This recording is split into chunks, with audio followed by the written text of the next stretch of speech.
What's up, YouTube? Today we're not looking at a knife, we're looking at what you should actually use instead of batoning.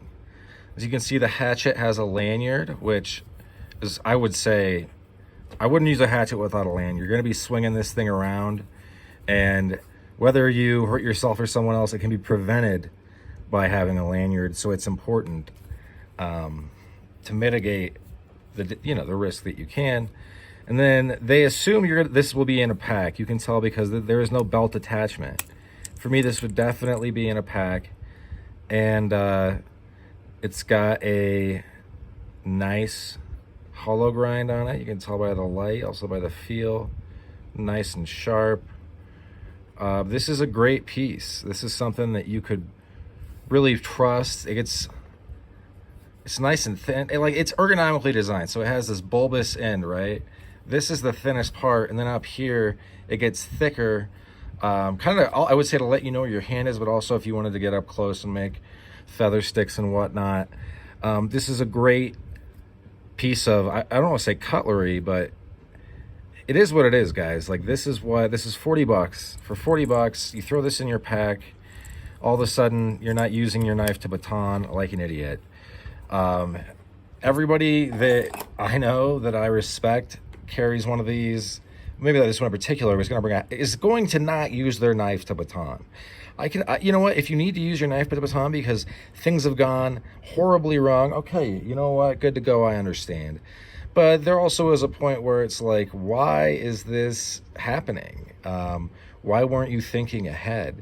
If you know you're going to go camping, or if you're going to go, maybe my Jeep could break down somewhere and I need to throw together a fire, throw together a shelter, which I would just stay in my Jeep. But say I need something, I gotta put something together.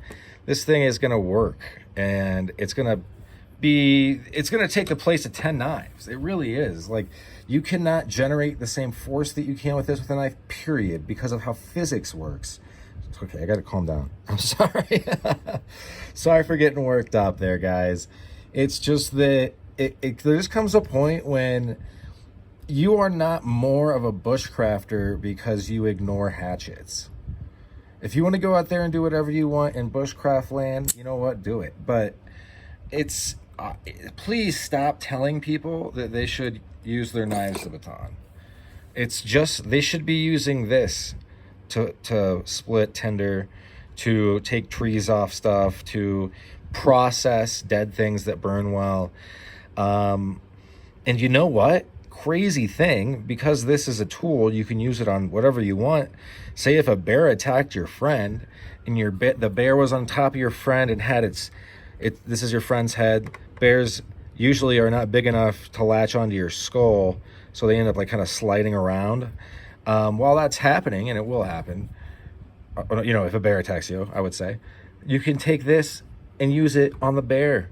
So that guy that died in Alaska, right? I forget his name, the blonde-haired dude who was slightly autistic and had bipolar. He, like if they would have even had this, the lady that was there when he got mauled was using a frying pan on the back of this bear's head. Imagine if she would have had this, she could have just killed the bear. You know what I mean? Like this, I just don't understand this avoidance of, I don't want to be armed. Like, I want to be armed.